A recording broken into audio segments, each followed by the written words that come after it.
छा चयव? तव्हांखे सिंधी ईंदी कान्हे, तंहिंजे करे तव्हां पंहिंजे ॿारनि खे स्कूल में सिंधी विषय खणण कान ॾींदा?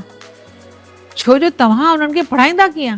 अरे बाबा, मूंखे इहो त ॿुधायो त तव्हां पंहिंजे ॿारनि खे संस्कृत पाढ़ींदा आहियो छा?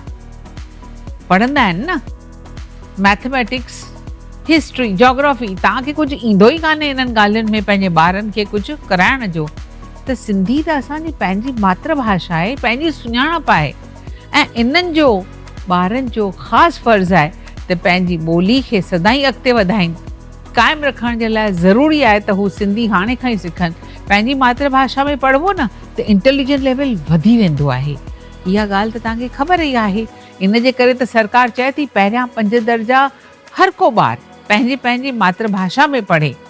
पोइ तव्हीं छो था हिन ॻाल्हि ते राज़ी थियो?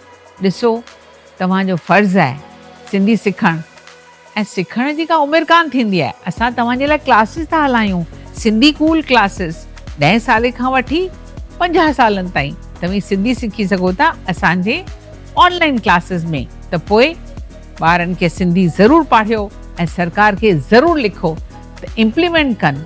पहिरियां 5 साल ॿार, सिंधी ॿार हर स्कूल में, हर स्टेट में सिंधी पढ़नि, त सिंधी रहंदी क़ाइमु, ऐं असीं चवंदासीं शान सां, सिंधी ॿोली अमर रहे, सिंधी ॿोली अमर रहे।